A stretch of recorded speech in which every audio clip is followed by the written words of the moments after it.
보물이 되는 지식을 찾아 떠납니다. 펼쳐라 보물지도. 네, 아니 사실 저희가 보물이 되는 지식을 찾아 떠나는 항해 중이잖아요. 항해에서 가장 중요한 게 뭡니까? 지도죠. 나침반. 그렇죠. 아, 지도. 지도가 제일 중요합니다. 지도. 네, 지도가 제일 중요한데 그래서 오늘은 이 지도에 대해서 아주 잘 알고 계시는 선장님을 모셔보고 보물이 되는 지식을 찾아 떠나볼까 합니다. 그럼 바로 불러보도록 할까요? 선장님 나와주세요. 나와주세요. 와, 반갑습니다. 네, 안녕하세요. 저는 지리학자 김희재입니다. 야.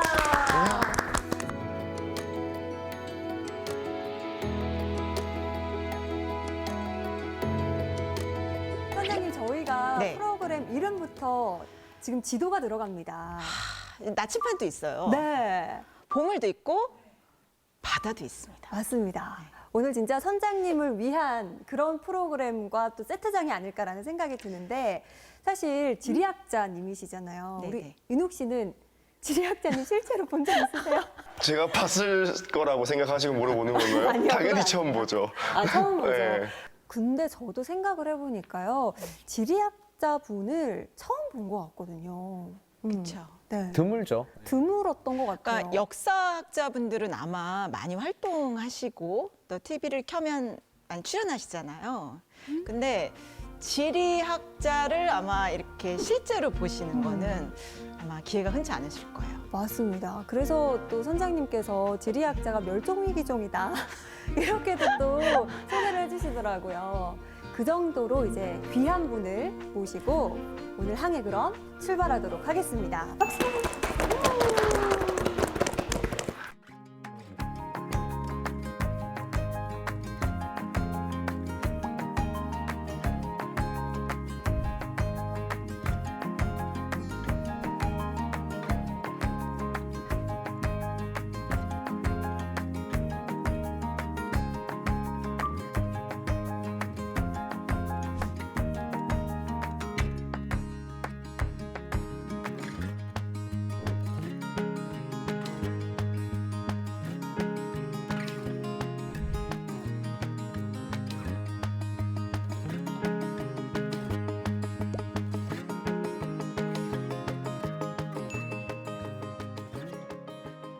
자, 일단 여러분 지리학자가 무엇을 하는 사람이라고 생각하세요? 지리. 예, 땅 같은 거 보고 뭐 어떤 특성이나 이런 것들을 좀 연구해보고 파악하는. 그러니까 땅 밑에 있는 걸 연구하는 사람 지질학자, 그렇죠? 이제 땅 위.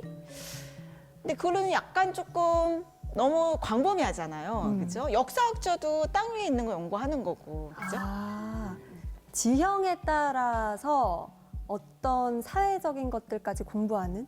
그렇죠. 아, 좋습니다. 어떻게 보면 여러분 문자가 생기기 전부터 우리는 지리학을 했을 수 있어요. 어디에 맛있는 열매가 열릴까? 채집. 어디로 가야 사냥을 해서 우리 식구들 먹여 살릴까? 수렵. 그러니까 우리가 원시 시대 때부터 사실은 우리는 지리를 했기 때문에 생존이 가능했다. 라고 볼 수 있어요. 그러니까 글을 모르던 시대에도 아마 자기 나름의 지도를 가지고 방향을 찾고 또 자기 생존에 유리한 곳을 찾는 본능이 우리 모두에게 내재돼 있지 않을까요? 아, 그러네요. 살아남기 네. 위해서는 또 지리적인 거를 파악을 할 줄 알아야 되니까. 근데 왜 지리학자가 이렇게 희귀해졌을까요? 제가 스스로 나 멸종 위기종이야 생각했거든요. 아까 말했듯이 네. 폰이나 네. 뭐 워낙 기술들이 좋아서 네. 이제 사람이 직접 어떤 길을 찾거나 하는 이런 필요성이 좀 줄어들어서 그렇지 않을까요? 그것도 그럴듯한 추론이에요. 근데 이 지리학자가 크게 두 파로 나뉘어요. 파가 있군요. 네, 육파와 영파. 육파와 영파요? 왜냐하면 몸으로 뛰는 현장을 뛰는 지리학자가 있어요. 그러니까 육파. 네, 몸이 좀 고생스러운 현장을 뛰는 지리학자가 있고요. 그다음 이제 영파가 있습니다. 영혼이 고통스러운. 그런 게 아니라 아까 말씀하신 거 똑같아요. 그러니까 이제 GIS라든지 여러 기술이 발달하니까 현장에 가지 않아도 그냥 뭐 통계를 돌린다든지 어떤 사람의 이론을 응용해서 그냥 책상에 앉아서 연구하는 서양에서는 armchair geographer, 그래서 안락의자 지리학자라고 하거든요. 근데 여러분 같으면 6파가 좋겠어요? 0파가 좋겠어요? 만약 지리학자가 된다면? 저는 좀 개인적으로 현장을 돌아다니는 네. 현장에서 뭔가 느낄 수 있는 육파가 제 스타일일 것 같네요. 역시. 자, 이런 사람들은 인공지능에 대체되지 않아요. 그러니까 지리학자도 제가 생각할 때 그럼 저도 6파로. 우리 양 선수 저는 앉아서 편하게 역시 오해했네요. 오해했네요. 네. 대체되길 많이 원하세요? 움직였으니까 이제는 좀 그동안 편하게. 너무 현장에서 계속 훈련 받으시고 그랬으니까 이해돼요. 근데 이제 둘 다 중요해요. 그러니까 이론도 알아야죠. 그래야 어떤 현장에 갔을 때 새로운 관점에서 어떤 통찰력을 얻을 수 있잖아요. 그런데 사실은 이 6파 지리학자가 되려면 할 게 많아요. 일단 지형이나 기후나 어떤 이론도 충분히 알아야 되지만 낯선 외국에 가서 지도를 그릴 때 우리가 그 나라의 언어도 해야 되잖아요. 그죠? 그러네요. 뿐만 아니라 또 체력도 따라줘야 되잖아요. 그리고 돈도 들잖아요. 맞아요. 그래서 영국 같은 나라에서는 왕립 지리학회, 그래서 이 영국 왕실이나 이런 기관에서 서포트를 해주고요.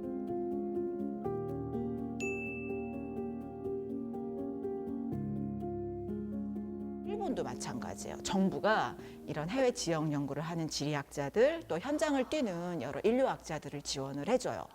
그런데 우리나라는 이런 시스템이 거의 갖춰져 있지 않아요.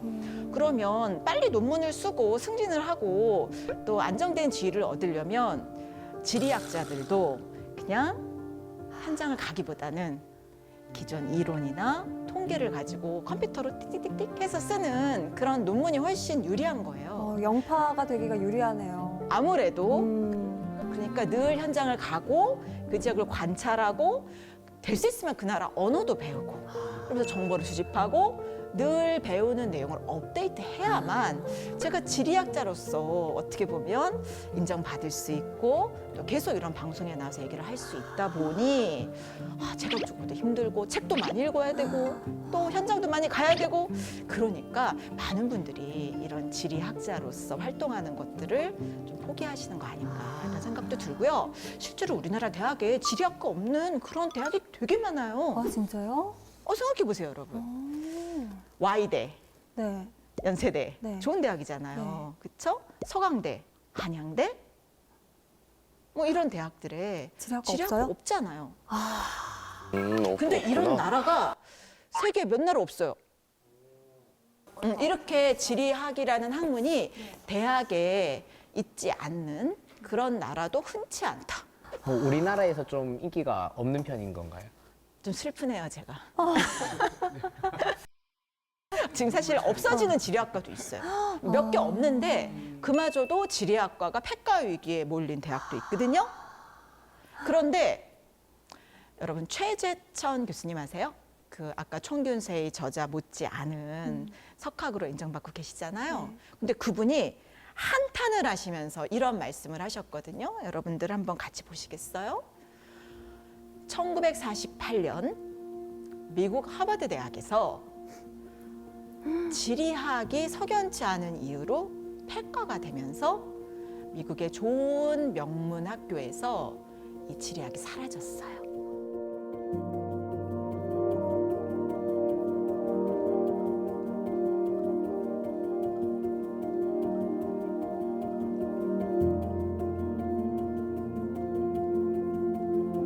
그런데 여러분 그거 아시죠? 우리나라의 학문과 교육은 미국의 영향을 굉장히 많이 받았잖아요.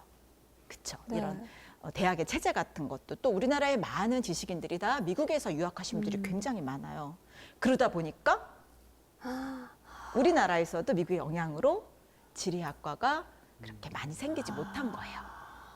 그런데 영국을 비롯해서 유럽에서 지리학은요. 네. 통치자의 학문으로 위상이 확고하고요. 오. 그리고 아까 말씀드렸던 원조 통섭 종합 학문이에요. 그리고 이제 환경이 굉장히 중요해졌잖아요. 네. 그러니까 이제 기후 위기나 어떤 생물 다양성 위기를 해결하는 데 있어서 지리학이 굉장히 기초가 되는 학문이다라는 공감대가 탄탄한 겁니다. 그래서 영국에 있는 거의 모든 대학에 옥스퍼드, 캠브리지 같은 명문대뿐 아니라 거의 모든 대학에 지리학과가 있을 뿐 아니라 가장 인문계에서 취직이 잘 되는 대학이라서 인기가 좋아요. 정말요? 그리고 독일 같은 나라도 알렉산더 폰 훔볼트라는 지혜 거인이 있었거든요. 네. 그래서 거의 모든 대학에 지리학과가 아니라 거의 지리학부 수준으로 인문과 자연과 또 이런 컴퓨터를 이용한 GIS를 응용하는 그런 다양한 분과들이 건강하게 살아 있어요. 프랑스도 마찬가지고. 그래서 제가 이렇게 보면 선진국 중에 또 무역 강국 중에 특히 야, 지리학이 이렇게 홀대받는 나라가 있나? 라는 생각이 들거든요.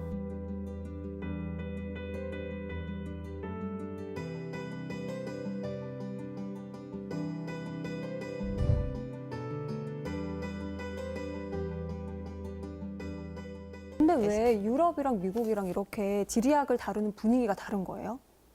미국 같은 경우에는 굉장히 분과 학문에 그런 칸막이가 상당히 높고 전문성이 중시되는 그런 나라고 유럽 같은 경우에는 이제 식민주의 역사가 굉장히 길잖아요. 그러니까 어떤 나라를 통치하는 데 있어서 굉장히 지리학이 중요하다라는 그런 어떻게 보면 지혜와 통찰이 사회 전반에 있다라고 보시면 될 것 같아요.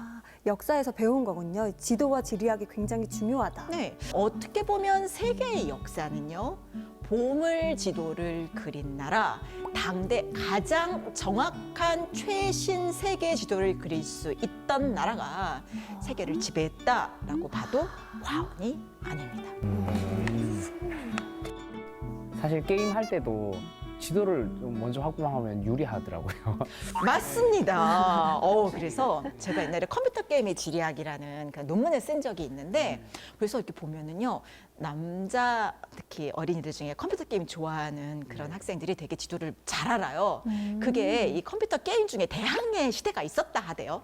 네, 그래서 거기 많은 지명들이 나오고 그러니까 어떤 세계 지도를 익숙하게 보는데 되게 도움이 많이 됐다라는 이야기를 하기도 합니다. 그리고 메타버스에도 지도가 있어요, 여러분. 근데 여러분 주의하실 점이 있어요. 이게 메타버스라는 것은 어떤 거울 세계잖아요. 네. 그러니까 메타버스 안에서만 있어서는 어떤 새로운 어떤 아이디어를 낼 수가 없는 거예요. 그러니까 메타버스조차 현장 실제 세계에서 다양하고 풍부한 경험을 해야 메타버스도 재밌게 만들 수가 있는 거예요.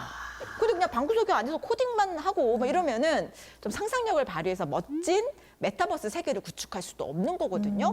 그러니까 일단 이 실제 세계에서 굉장히 다양한 경험을 해놓는 게 어떤 가상 세계를 좀 재밌게 또는 아름답게 구현하는 데 있어서도 기초가 된다라고 할 수 있겠습니다.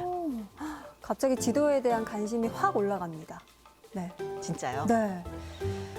제가 오늘 왠지 여러분과 함께 네. 이렇게 쭉 나가게 되면 아마 여러분들이 우리나라 미래를 바꿀 뭐 그런 인재가 좀 되지 않을까? 뭐 이런 약간 저도 희망이 생깁니다. 와.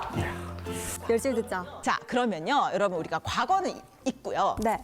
오늘은 딱 미래 얘기만 하면 어떨까요? 미래. 지금. 미래 얘기. 네. 어떻게 우리가 그러면 미래의 지도를 선점할 것인가? 또 우리나라에 지금 지리학이 없잖아요. 사실 지리학자가 흔치 않잖아요. 그러니까 그런 지금 현재 불리함을 극복하고 지금 급변하는 세계 지도가 있거든요. 네. 아까 컴퓨터 게임도 얘기하셨는데요. 그걸 포함해서 이제 새로운 플랫폼 경제가 열리고 있고 새로운 지리학의 시대가 지금 막 시작되고 있거든요. 네. 그러니까 지금 빨리 기회를 잡으려면 여러분들이 새로운 지도 읽는 법을 배워야 돼요.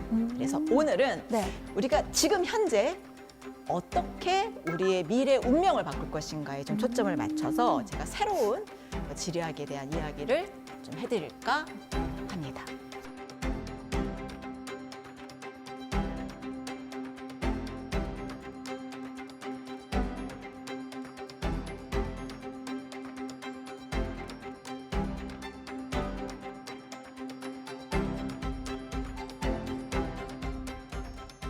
자, 그러면 지금 여러분 생각할 때 지금 세계를 움직이는 가장 파워 있는 사람이 누군 것 같아요?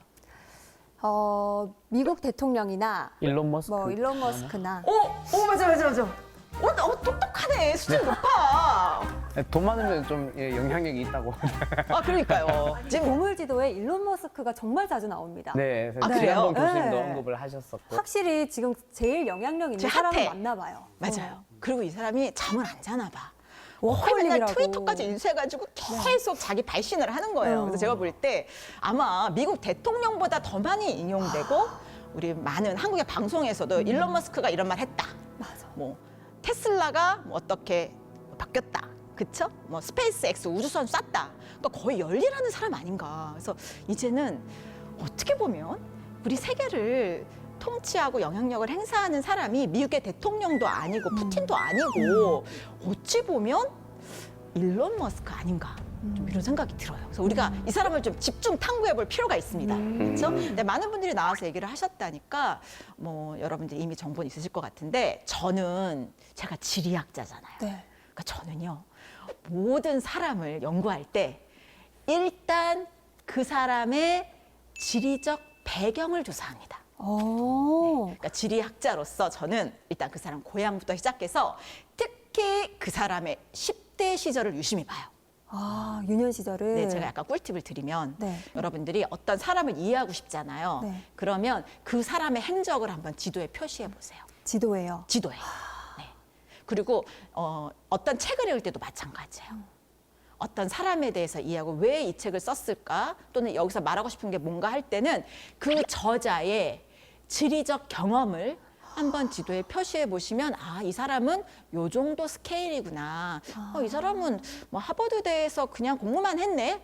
또는 총균세이 제러드 다이아몬드 같은 교수님은 굉장히 다양한 지역을 답사한 어떻게 보면은 율파 학자거든요. 그러니까 그분은 정말 이렇게 세계적 석학이 되는 과정에서 많은 고생을 하신 거죠. 그래서 여러분들이 앞으로는 어떤 사람을 이해할 때 지리적으로 이해하기 위해서는 그 사람의 어떤 쭉 그동안 경험했던 것들을 지도에 좀 표시해 보는 걸 하시면 좋겠는데 일론 머스크가 여러분 어디서 태어났는지 아세요? 일론 머스크? 미국은 아니었잖아요. 그건 또 안 해. 네, 맞아요. 미국은 아니었어요. 미국 아니었어. 자, 이제 네. 머릿속에 세계지로 한번 그려보시고. 제가 의외였던 곳이었어요. 제 기억에 약간 네. 저는 안 친해서 잘 모르겠어요. 네. 자, 찍어봐, 찍어. 자, 찍어. 자, 캐나다. 수능 찍기 시작. 캐나다. 조금 관련 있어요. 관련 있어요? 캐나다에서 10대 보냈어요. 자, 아. 근데 고향은 아니에요. 제가 좀 힌트 좀 드릴까요? 네. 네. 우리가 흔히 얘기할 때 검은 대륙이라고 하는 곳입니다. 검은 대륙하면 아프리카. 아프리카. 네, 맞아요. 근데 사실은 아프리카가 지중해성 기후 또 온대 기후도 있거든요. 그는 아프리카에서도 온대 기후 지역에서 태어났습니다.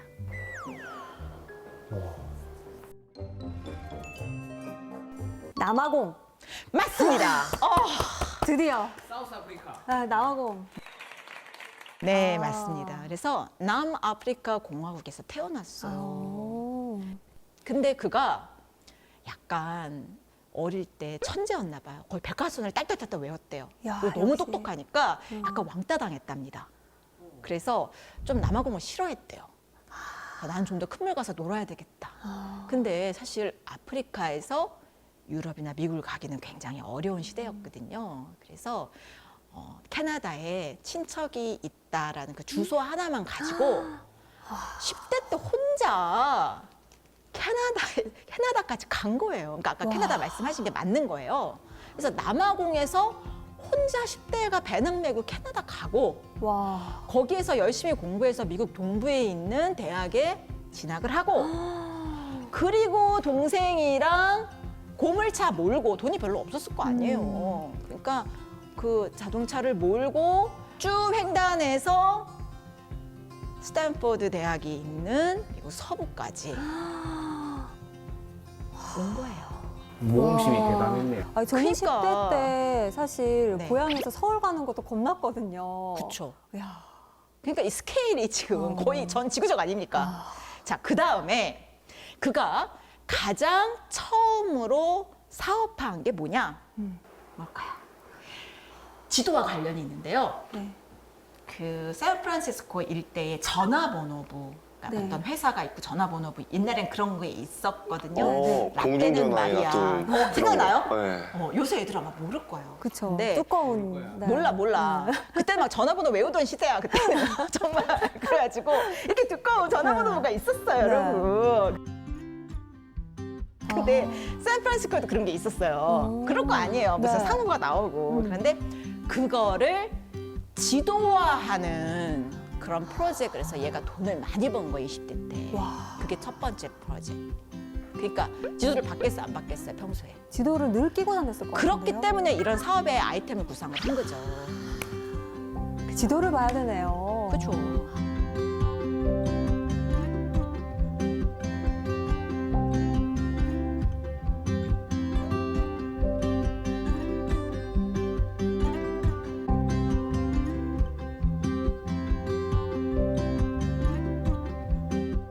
지금 우리나라 뭐 현대, 뭐 삼성, 뭐 이런 대단한 기업들 있잖아요. 네네. 흔히 우리가 재벌이라고 하는 이런 글로벌 기업들도 1950대, 60년대에는 사실 작은 기업이었어요.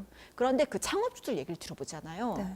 그러면 이분들이요, 막 다 세계로 나간 거예요. 그래서 그때 사실 1960년대, 70년대 우리 어떻게 보면은 다닐 회사도 없고 입사원서 내를 그런 기업도 없을 그런 시기에 사실 우리나라의 많은 선배들이, 우리 선조들이 다 해외로 지도 펼치고 나갔었습니다. 제가 재밌는 거 하나 알려드릴까요? 그렇다면 궁금하잖아요. 그럼 이분들의 10대는 어땠을까? 맞아요. 그죠? 이게 지금 네. 맥을 같이 하는 거잖아요. 네. 근데 제가 아주 흥미로운 사실을 발견했어요. 이분들 10대 때 직업이 있었습니다. 근데 10대 때요? 네, 10대 때 가질 수 있는 직업이 많지가 않은데. 신문 배달. 맞습니다. 맞습니다. 예? 아 진짜요? 아니, 찍었는데. 어떻게 아세요? 아, 신문 배달 하신 적 있어요, 혹시? 저는 그 정도 세대까지는 아닌데. 대우의 네. 김우중 회장이요. 네. 10대 때 아버지가 갑자기 6.25 통해 헤어졌어요. 그래서 갑자기 가장이 된 거예요. 10대 소년 가장이. 이분이 방천시장에서 이 신문 배달을 해서 정말 어떻게 보면 소년으로서 가장 부자가 된 거거든요. 근데 그분이 나중에 회고를 해요. 내가 대우를 확장하는 과정에서도 세계 경영을 하는 과정에서도 내가 그 방천시장에서 배운 신문 사업의 노하우를 활용했다. 근데 여러분 신문 잘 돌리려면 어떻게 해야 돼요?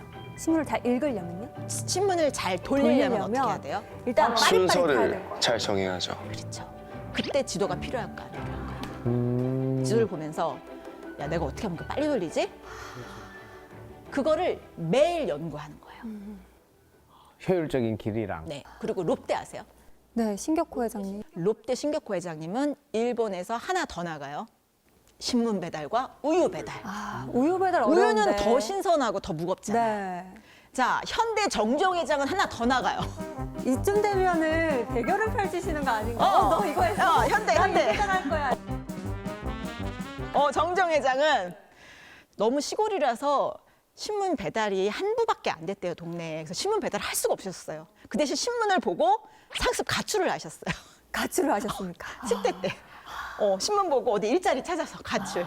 농사 짓기 싫어서. 장사하고 싶어서. 사업하고 싶어서. 더 큰 물에 갔어요. 그분이 20대 때 뭐 하셨냐면 쌀 배달. 쌀 배달. 자전거 타고 수도권을 다 다니신 거예요. 그러면서 이분 어떻게 하셨죠? 가출도 하려면 여러분 지도력이 필요합니다. 그러네요. 네, 가출도 그러네요. 이게 쉽지가 않습니다. 용기가 있어야 됩니다. 네. 있어야 네. 부모님한테 안 잡히기도 하고. 그래요. 근데 맨날 잡혀 돌아가요. 한 3번은. 근데 어쨌든 맞아요. 이제 핵심은 뭐냐? 네. 우리나라의 어떤 기업을 일구고 우리나라의 국력을 신장시킨 그런 1등 공신이었던 기업인들 10대 때, 20대 때 다 지도를 펼치고 뭐 하신 거예요? 배달을 해봤다. 배달을 했다. 그것은 공간 전략을 짜는 훈련을 매일 했고 늘 지도를 가까이 했고 또 새로운 지도를 그리는 사람이었다라고 정의 내릴 수 있을 것 같아요.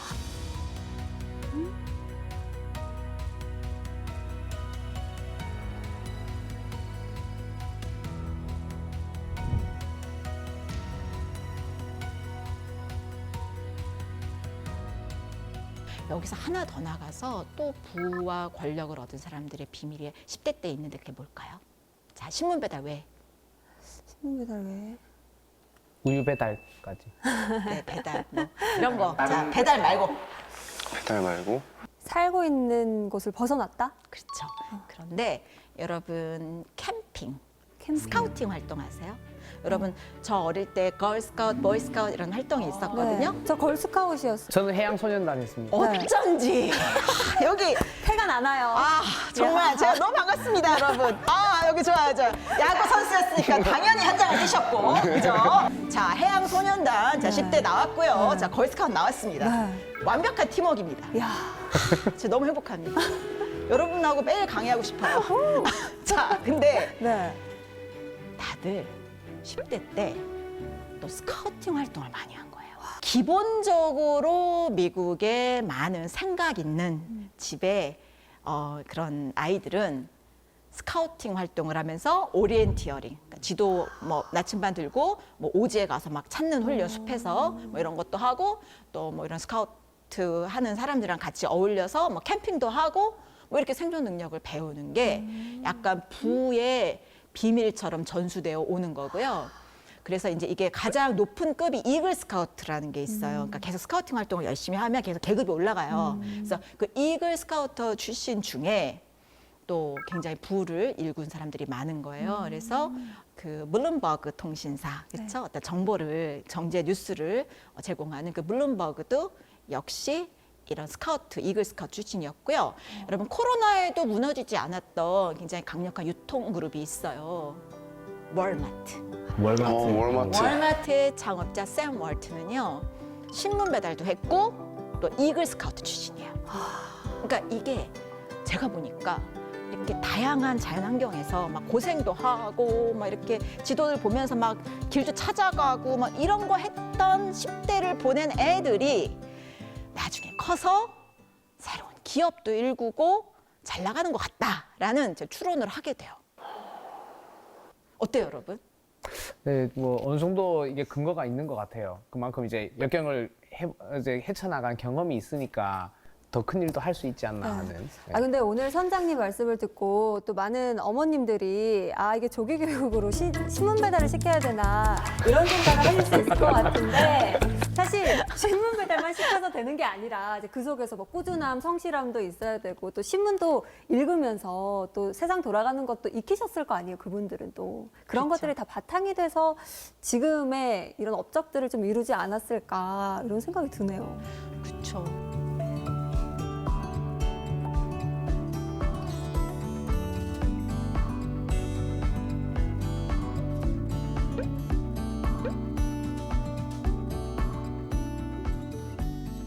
지금부터 미래가 어떻게 바뀌고 또 지금 현재 세계 지도가 어떻게 바뀌고 있는지를 제가 알려드리도록 할게요.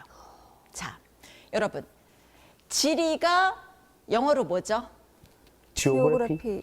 훌륭합니다. 자, 지오그래피. 근데 여러분, 커넥터그래피라고 들어보셨어요? 커넥터그래피요? 처음 합성어인가요? 그쵸. 연결 지도. 맞아요. 그렇게 하셔도 돼요. 자, 커넥터그래피. 그래서 연결성의 지리라고 번역할 수 있겠어요. 근데 이게 신조어예요.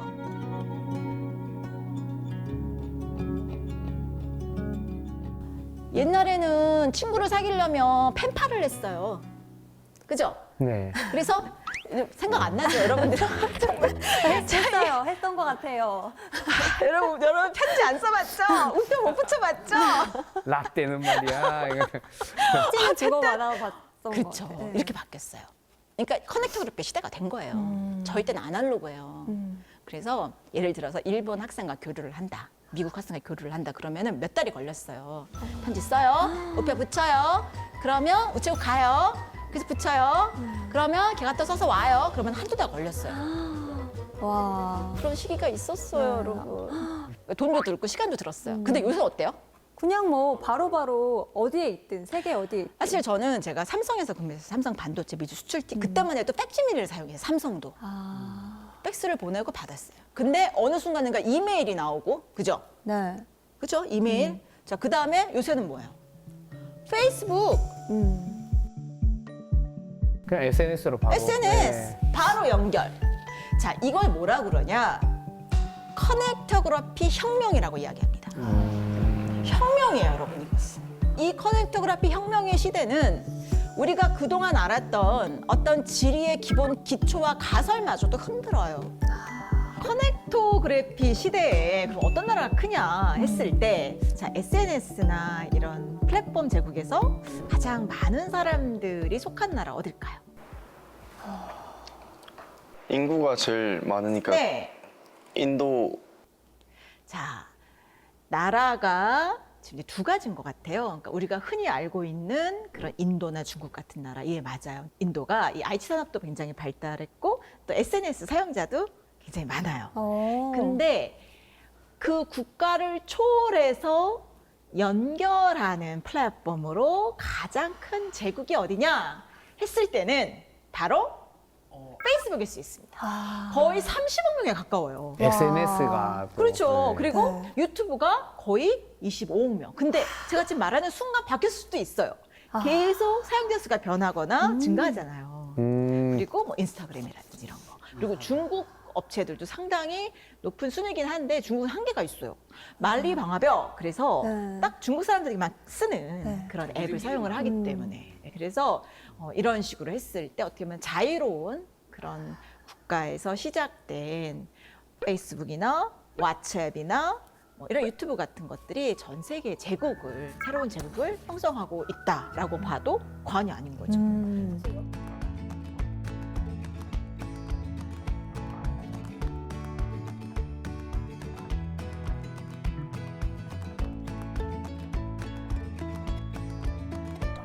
그래서 여기에 이제 핵심적인 나라들이 주로 당연히 미국은 들어가고 특이한 게 뭐냐면요, 여러분. 네. 인도. 그리고 인도네시아. 네시아. 인도네시아. 세계적으로 인구가 굉장히 많은 나라. 그리고 여러분 BTS가 네. 이 커넥트러피 혁명의 시대에 가장 기회를 잘 잡은 그런 성공한 사람들일 수 있어요. 네. 이 BTS의 제국 아미를 보면은요, 네. 1위가 옛날에 한국이 아니었어요. 필리핀.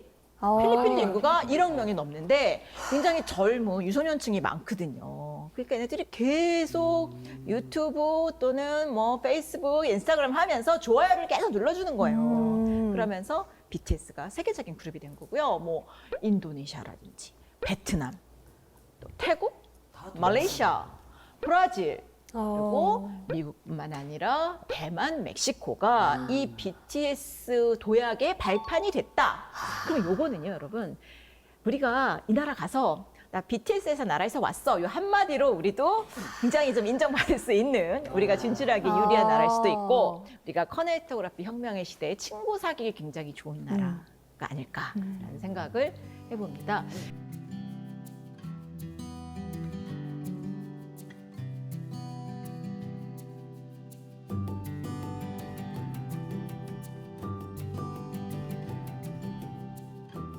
그리고 여러분 명심하셔야 될 게 있어요. 우리는 무슨 IT 그러면 항상 미국이나 유럽의 IT 중심지만 생각해요. 네. 근데 그거 아세요?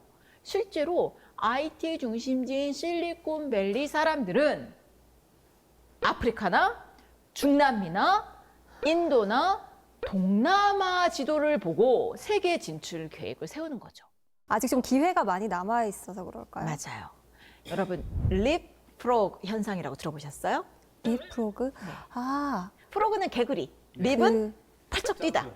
점. 낮은 곳에서 더 높이 뛰는 건, 더 높이 뛸 수 있다? 그렇죠, 그렇죠. 개구리가 너무 편하면 안 뛰어요. 아, 먹을 것도 많고 나 이렇게 편하네. 근데 뭔가 환경이 굉장히 열악하고 은행도 없고 뭐 상점도 없고 그런 나라일수록 인프라가 열악하고 재밌는 게 없는 나라일수록 다 뭐만 보고 있어요? 스마트폰만 보고 있어요. 이용 시간도 길고요. 또 은행이 없으니까 계좌도 없었잖아요. 네. 그런데 스마트폰을 딱 켜면 나만의 은행이 생기고 디지털로 송금도 할 수 있고 또 스마트폰 하나로 은행 계좌도 만들 수 있고 또 인터넷 쇼핑도 할 수 있고 사실 그 원조가 중국이에요. 중국 시골에 가면 뭐 쇼핑센터도 없고 아무것도 없으니까 알리바바 하나로 네. 배송도 받고 갑자기 시장이 생긴 거죠. 네. 그쵸? 뿐만 아니라 세계의 여러 나라와 연결도 될 수 있고 그래서 어떻게 보면 중국이 그렇게 급격하게 세계 경제에서 도약하게 된 계기는 커넥토그래피 혁명을 잘 이용했던 나라일 수도 있는 거예요. 그 이후에 뭐 동남아나 인도도 마찬가지죠. 그러니까 이게 오히려 저개발구, 우리가 흔히 낙후된 지역이라고 하는 그런 곳에서 더 큰 디지털 시장이 열리는 거다. 이렇게 되면 게임의 규칙이 바뀐 거죠. 그리고 옛날에는 뭐 미국이나 유럽 같은 선진국만 봤는데 그 나라는요, 여러분, 지도 한번 보시겠어요? 지도 한번 보시면 세계 인구의 여러분 대부분이 사실은 인도나 중국이나 또 파키스탄이나 인도네시아 같은 이 아시아 지역에 있습니다. 세계 인구의 60%가 아시아 지역에 살고 있어요. 그리고 미국이나 유럽 같은 우리가 흔히 아는 구미 선진국은 세계 인구에서 비중이 10%밖에 안 돼요. 근데 우리는 그동안 그 나라만 교과서에서 배우고 우리 기업들도 그곳에 진출하기 위해서 많은 노력을 했죠. 또는 일본으로. 근데 일본 여러분 잘 아시죠? 료칸 예약할 때 백시밀리로 한다잖아요. 되게 디지털 아직도. 혁신에는 뒤져 있기 때문에 어떤 새로운 사업의 기회를 모색할 때는 유럽이나 일본처럼 모든 게 잘 갖춰진 나라보다는 어디가 더 유리한 거예요? 촌동네.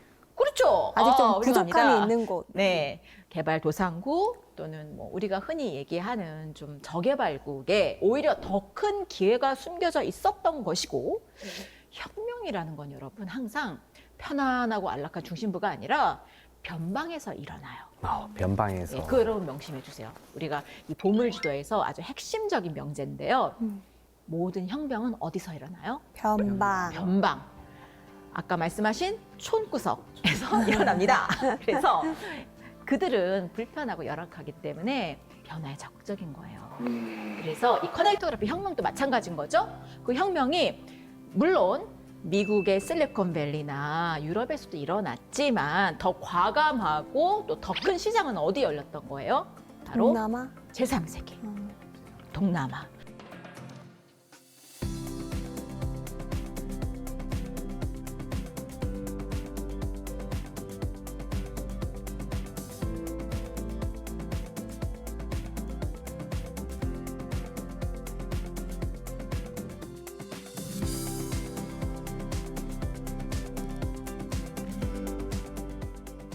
그래서 여러분 손정희 아세요? 네, 손정희가 일본이 너무 답답한 거예요. 네. 이 시장이 변화도 안 하니까 손절하고 음. 알리바바에 투자해서 돈 엄청 벌어서 그 돈을 동남아와 인도에 집중 투자했거든요. 맞아요. 10년 전에. 스타트업의 아버지다 막 이렇게 또 네, 불리시잖아요. 맞아요. 근데 그가 봤던 지도가 저는 바로 이 지도가 아닌가 싶은 거예요. 어. 자, 핸드폰, 스마트폰이 등록된 대수를 보는 건데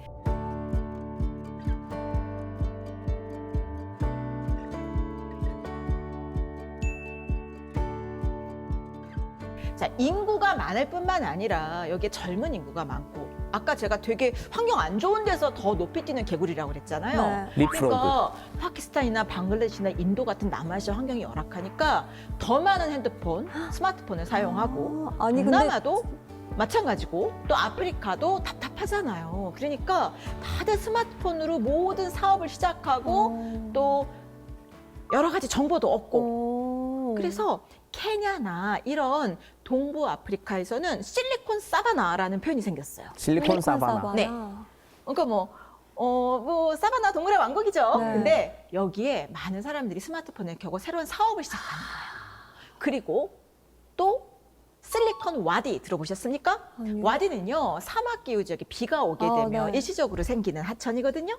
자, 그래서 이 중동 지역에서 사람들이 답답하잖아요. 연결이 안 되고 이 중동에서도 많은 청소년들이 스마트폰을 켜고 세계와 연결되길 바라는 거예요. 특히 막 히잡 속에 있는 답답한 무슬림 여성들이 있죠. 네.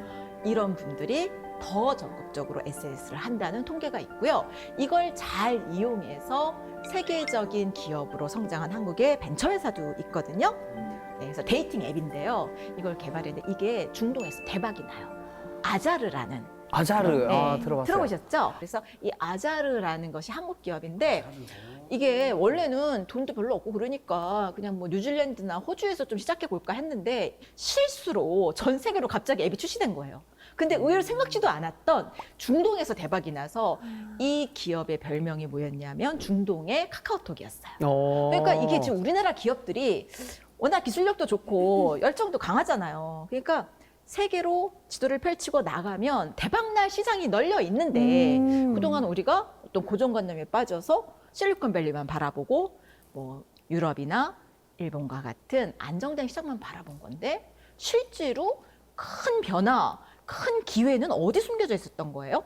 천동네. 전방에. 네, 변방, 네. 저개발국에 있었던 겁니다. 그러니까 이게 지금 어떻게 보면은 세계 질서 또는 세계 지도가 바뀌는 시기라는 것을 입증하는 그런 사례라고 볼 수 있어요. 그러니까 기존의 세계 지도는 좀 잠시 있고 새롭게 열리는 기회가 표현돼 있는 보물지도, 이 미래 지도를 커넥터그래피의 관점에서 여러분들이 보시면 앞으로 여러분들은 꽃길만 걷지 않으실까라는 제가 생각을 해봅니다. 넥토그래피.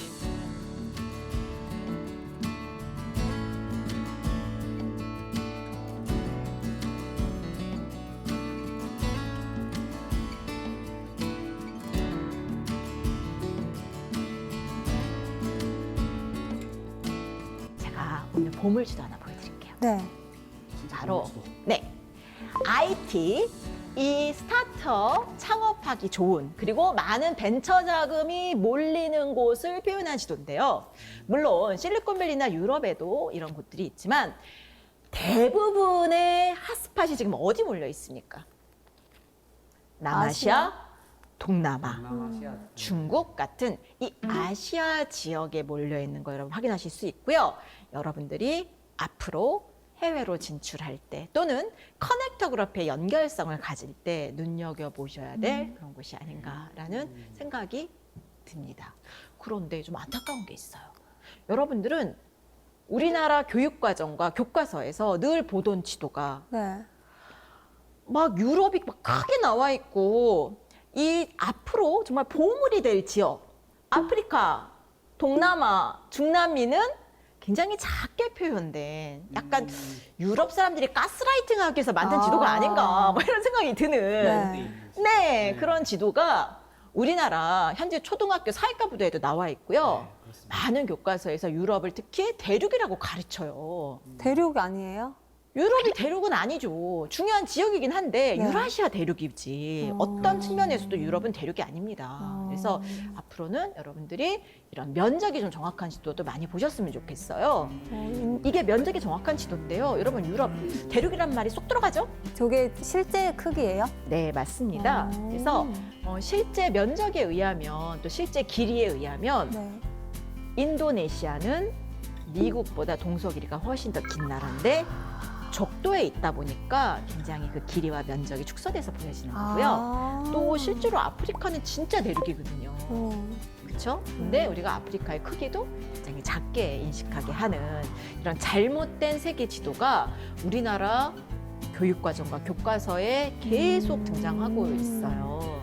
그런데 제가 말씀드렸지만 앞으로 큰 기회는 어디 숨겨져 있다고요? 변방에. 그리고 제3세계에 숨겨져 있습니다. 그래서 지금부터라도 여러분들의 이 지도를 교정하셔야 됩니다.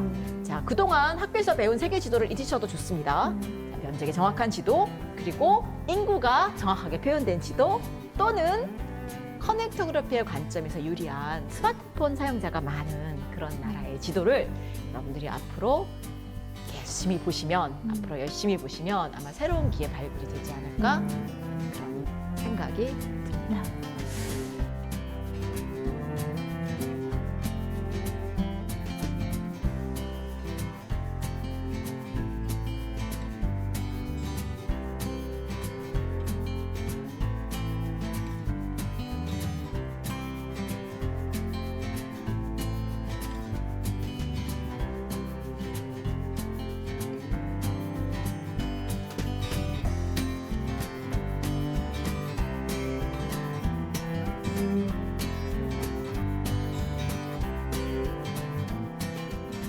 그러면 이쯤 되면 여러분들이 나 이제 좀 커넥터그래피 시대에 이제 많은 사람들과 연결되고 나도 BTS처럼 되고 싶어라는 그런 생각이 드실 것 같아요. 자, 그러면 커넥터그라피 시대의 인재가 될 수 있는 좋은 기회가 우리나라에서 열리거든요. 네. 자, 그게 뭘까요? 기회가 생겨요, 우리나라에? 네, 올 8월입니다. 이게 뭐냐? 뭘까요? 궁금해요. 잼버리라는 아, 스카우트들이 모여서 하는 축제예요. 아까 전에 말했던 뭐 네. 걸스카웃이나 이런 스카웃이요? 예.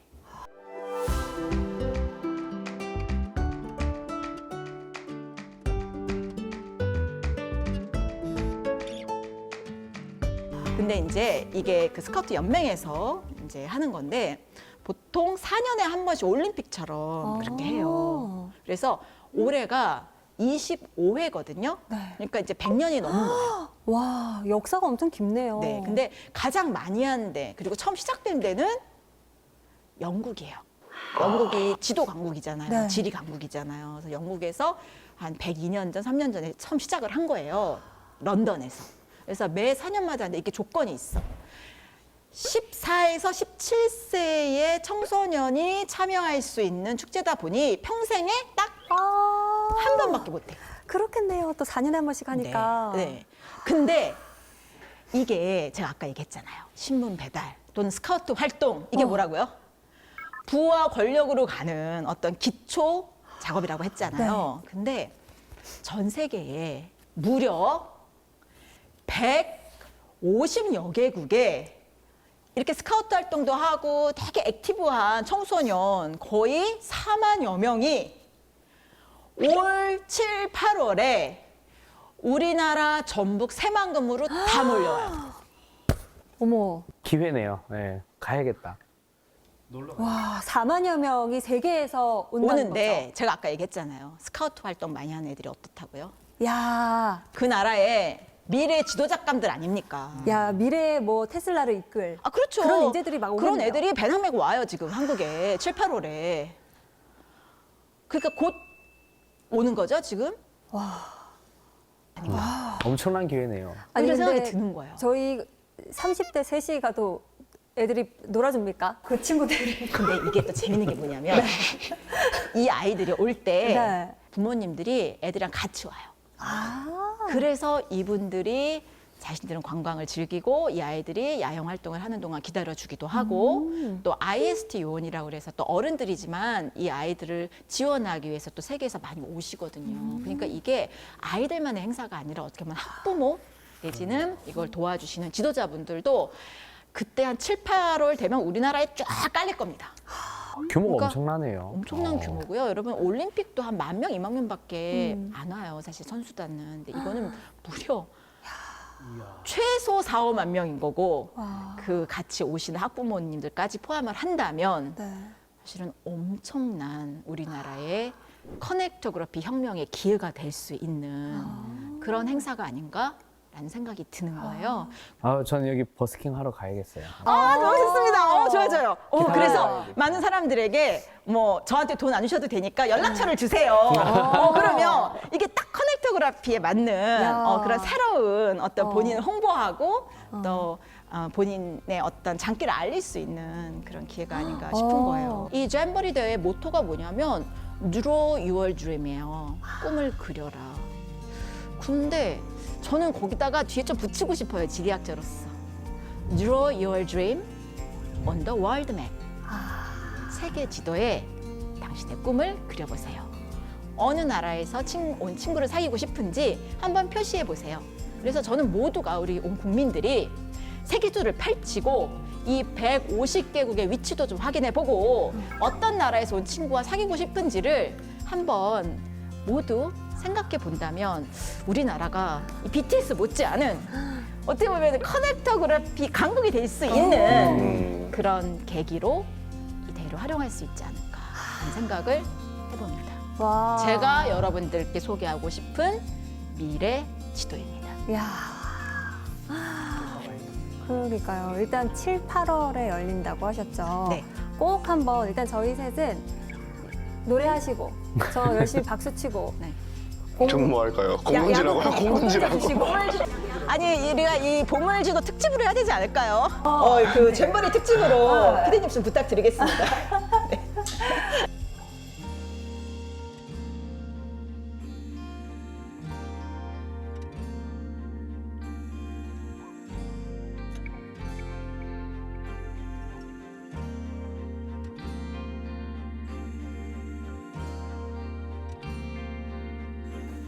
선장님 진짜 지도에 대해서 다시 한번 생각해 보게 되는 시간이었는데 그렇다면 오늘 강의를 한마디로 정리를 해주신다면요? 혁명은 항상 변방에서 일어납니다. 그리고 이 커넥토그래피 혁명의 시대에는 연결성이 운명이 되거든요. 그래서 여러분들이 이 혁명의 시대에 변방이 담긴 지도를 보시고 좀 좋은 기회를 꽉 잡으셨으면 좋겠습니다.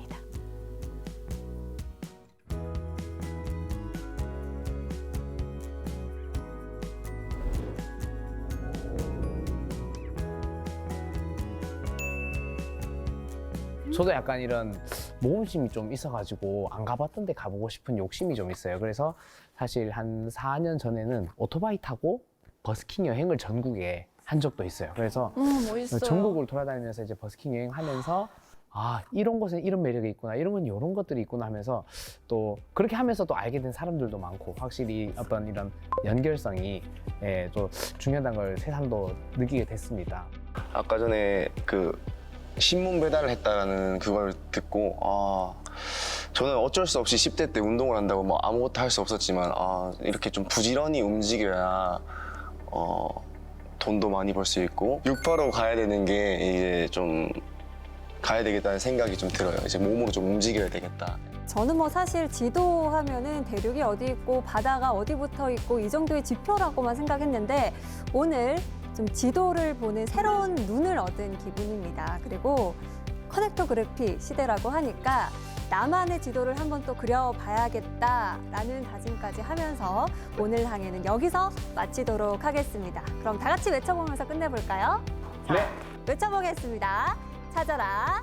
보물지도! 오늘은 조금 과거와 연관된 건치인가요? 과거의 역사를 통해서 얻을 수 있는 교훈들을 어떻게 현재에 적용할 것인가.